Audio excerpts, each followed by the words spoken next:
Hi, thank you for watching Dig Into China. I'm Dong Shang. If you have not done so already, please subscribe to my channel. Thank you very much. When the coronavirus was first detected in Wuhan in late 2019, China's official Xinhua news agency's reporter Liao Jun told conflicting stories to two very different audiences. Liao's news dispatches assured the readers the disease didn't spread from person to person. But in a separate confidential report to senior officials, Liao struck a different tone, alerting Beijing that a mysterious, dangerous disease had surfaced. Her reports to officials were part of a powerful internal reporting system that enables high-level Chinese Communist Party cadres to assess information that is subject of censorship in China for the public. In 2004, Chinese scholar He Qinglian published her book, The Fog of Censorship: Media Control in China. Her book documents the many grades and types of internal media reports. Many are restricted to a certain administrative level, such as county level, provincial level, or down to certain official levels in the ministry. Some Chinese journalists, including Xinhua correspondents in foreign countries, write for both the mass media and the internal media. There are four types of internal publications. 1. 国内动态, domestic developments. It is edited by Xinhua News Agency once or twice daily to report on important domestic events and important proposals at the high level of the CCP. Generally, it is called a 大参考, big reference.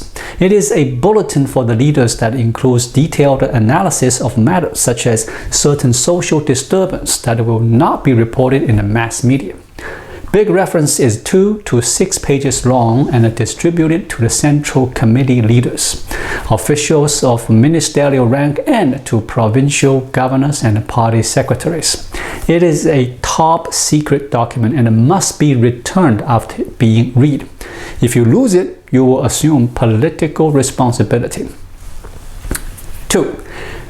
内部参考, internal reference. It is edited by the Xinhua News Agency twice a week. It has 40 to 60 pages to report the major domestic developments and statements. This secret document is circulated as far down as the regional and the divisional levels and is the only formal channel to provide domestic classified information to medium and higher ranking party members. 3. 内部选编, internal selected reference. It is edited by the Xinhua News Agency weekly with 30 to 40 pages. It provides confidential level information to grassroots cadres down to the district and the township leader level, as well as to officials at the higher county and the regimental level. After the mid-1990s, very few true confidential matters appeared in it, and it was no longer collected after reading. Readership was extended to the deputy office director level. 4. 内部参阅, internal readings. It is edited by the People's Daily. Internal readings is a secret-level news document that contains policy suggestions and some survey reports of sensitive matters, such as corruption in the government and studies on problems of village governments. From the mid-1990s, cadres at the Vice Office Director level have been allowed to subscribe privately to internal readings. This powerful internal reporting system has long been used by the ruling Communist Party to learn about issues considered too sensitive for the public to know. Newspapers, think tanks, and universities across China each have their own classified reporting channel, sending intelligence up to local and provincial officials. They monitor air pollution in industrial Hubei province and guide the disposal of spoiled pickles in Hunan, a region famed for its cuisine. But Xinhua and the People's Daily can supply intelligence directly to China's rulers. Their confidential reports have toppled officials, changed policy, and launched government campaigns against poverty and waste. Those who write internal reports are thoughtful, open-minded and often critical of the government. They can face threats or intimidation, with officials taking extreme measures to block bad news from reaching their superiors. The Communist Party calls internal reporting a secret weapon, acting as its eyes and ears while propaganda acts as its mouth and tongues. Xi Jinping is intimately familiar with the power of this internal reporting system. Xi cultivated ties with reporters from Xinhua and the People's Daily. He would always mingle and socialize with journalists. His street smarts helped him so much career-wise. After coming to power in 2012, Xi stifled dissent and launched an anti-corruption campaign that jailed rivals. The crackdown has made the reporters more cautious about what they write in internal memos. Xi took control of Xinhua, which nominally reports to the premier. Under Xi, Xinhua at times began to ignore Premier Li Keqiang. During a visit to Xinhua, Xi called internal reference reports very important, saying he had paid attention to them throughout his career. But a Xinhua journalist famed for internal reports that helped take down a senior executive at a state company is now unable to publish. Although the internal reference system remains powerful and active, the risks of reporting sensitive information have grown. The internal report system was also vulnerable to corruption. Officials and business people manipulated it to lobby for their interests. In one incident, Shanxi province officials gave cash and gold ingots to reporters to cover up a mine accident that killed 38 people.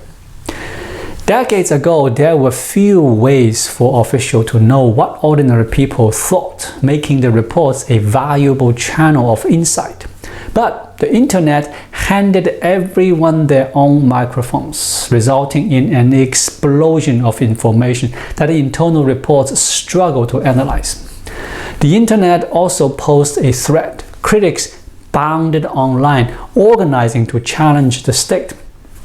Xi tackled both challenges. Under him, China beefed up big data analysis to harness the vast tide of information.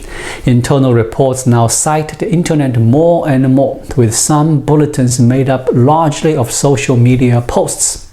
Xi also launched a campaign against online rumors and put millions of censors to work. One of the first to be detained was an investigative journalist accusing an official of corruption. Electronic surveillance has also become pervasive under Xi, making it tougher for sensitive information to be shared. Communications are heavily watched, keeping not just the dissidents but officials and experts under the gaze of the state.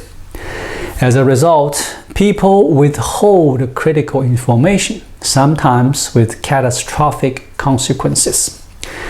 In the early days of the virus outbreak in Wuhan, Xinhua's Liao reported the arrest of 8 rumor mongers for spreading false information. In fact, they were doctors warning each other about the emerging virus in online chats. Her story discouraged others from speaking up, leaving the central leadership blind to the virus spread. She also wrote an internal report alerting Beijing to notices from Wuhan health authorities leaked online. But instead of galvanizing swift action, her reports lured officials into thinking the outbreak was under control. The virus story illustrates a paradox of the internal reports. The tighter the controls are, the more valuable the reports become. But the tighter controls also make it harder to find reliable information. Same thing happened with the Ukraine war. Though China hadn't expressed direct support for Russia's invasion of Ukraine, Beijing's stance is clear. Under Xi's no-limits partnership with Russia, officials voice sympathy with Moscow's grievances with the West, portraying the US as a hypocritical bully and NATO as the aggressor. But in private conversation, many Chinese foreign policy experts express views that diverge from the party line. That diversity of opinions isn't being conveyed to China's leaders, some intellectuals fear.